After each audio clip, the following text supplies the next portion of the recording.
dubartiin tuni laaftuudha. Dubartiin akka dhiiraatitti onnee hin qabdu. Dubartiin qalbiin dubartiidhaa tun laaftuudha.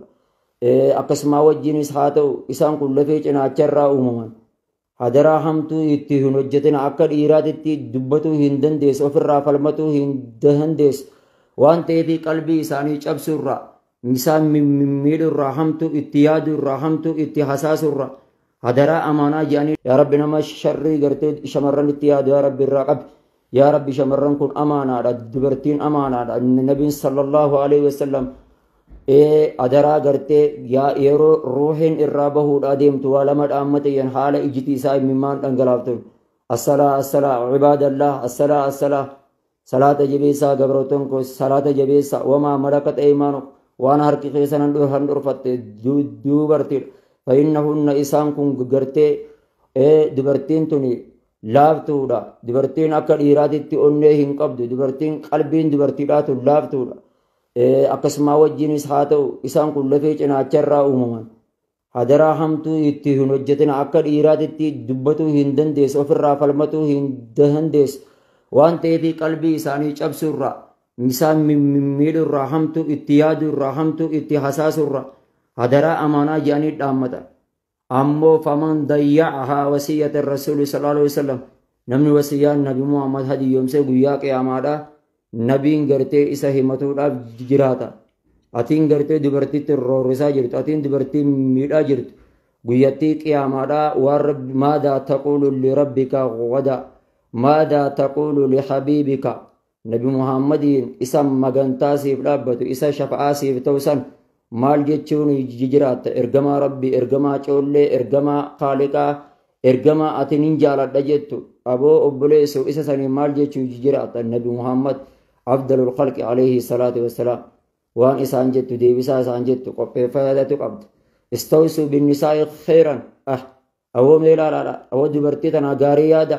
هدرامتو تيادنا يا بار النبي محمد عليه الصلاة والسلام كرم فيه أتو استوسوا بالنساء خيرا غاريا دا دبرتي تنا غاريا دا وان إسان ميلو فيه وان إسان ميلو جبسو فيه وان قلبي جبسو راي رافقا دا همتو اتهين وجتنا gaaruma qofa itti hojjedhaa nasihaa yaadaa fi akka isaan gartee hamilee hin cabne jannabiin alayhi salaatu wassalaam akramul khalqiina akkana jedhe haasawaa isaa keessatti lam yuqaffal an wasiyyatihi wasiyyaa kanarraa dhaammatu irraa hin daganne jannabiin alayhi salaatu wassalaam dubartii tana dhaammatu irraa waan gaariidha kanaaf nama dubartiitti hamtuu hojjete rabbii jazaa isaa kafalu nama shamarranitti hamtuu hojjete rabbii jazaa isaaf haa kafalu aboo hin dandaatiti isin immoo bakka jirtanitti dhiirti teenya of eeguu qabdan shamarranitti hamtuu hin yaadinaa obboleettii teessanitti hamtuu hin yaadinaa obboleessa keessanitti hamtuu hin yaadinaa haadha teessanitti hamtuu hin yaadinaa haadha teessan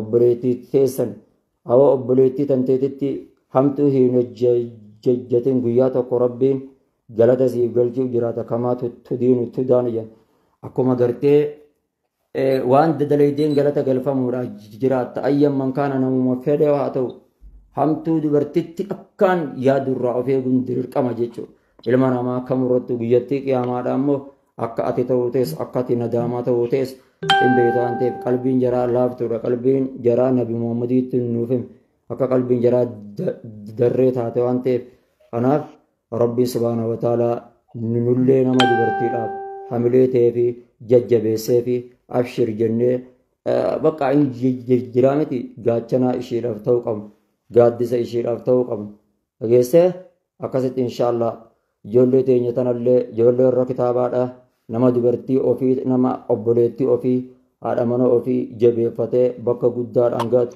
nama akka gaaddisaatti akka utubaatti akka firiitti yoo ishee dogongorte gorfatu suutatti nasiyaa yaaduuf gaarii yaaduuf dhaamsa bareedaa kennuuf akka jabeeffatu inshaallah abdiin isinirraa qabaa jabaadhaa rabbiin isin haa laaffisu hamtuu rabbii isinirraa haa qabu waan hin taane rabbiin isinitti hin qabeeni tataatu isinii haa qabu hamtuu rabbi isinirraa haa qabu abshiraadhaa isinin jennaa jabaadhaa fuulduratti deemaa obboleettii teessan jabeessaa abshir jedhaanii har'a isin qabdi waan ta'eef jajjabeeffadhaa isinin jenna dogongoruu sinan nafsiyyaa fi sheexaanarraa haqa qunnamus rabbuma kiyyarraa wabillaa. Assalamu alaikum warahmatullahi wabarakatuh. Addunyaa kanarratti beektanii dhugaan siniin jedha ilma namaa amanuun hedduu takka ulfaata. Sababni isaas namni ejaa biyyoorraa uumameef biyyoo kana yoo qottes yoo bishaanitti gannaqxes yoo irra deemtes hin qulqullaa'u jechuudha siniif galee ilmi namaallee akkas qulqullaa'uu hin danda'u ejaa biyyoorraa uumameef jechuudha. Kanaaf nama amanuun hedduu ulfaata. Innaa maal siniin jechuu barbaadeen duratti viidiyoo tokkoon hin gadhiisa siniin jedheen ture. Viidiyoo san immoo xiqqoo sa'aatiin hin geenye sinifan hin gadhiisa deebii qubsaatee sinifan hin kenna. Garuu nama amanuun hedduu takka ulfaata. Akkasumallee namoonni immoo jecha namaa amananii waan ta'e namaan jechuun ninja I don't know. Haa ta'u malee immoo kana hunda jechuunis bariin barbaachisu ture. Namoonni hedduun jechuudha gaafa na arrabsitan maaliif akka hin deebisiin hin kennine ni beektu. Inni kun jechuudha example inni kun farankadha.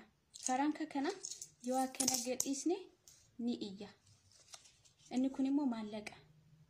Maallaqa kana immoo yoo gadhiisne hin iyyu jechuudha. Anis sanumaaf hin sin jalaa callise. Deebisiin dhabee miti.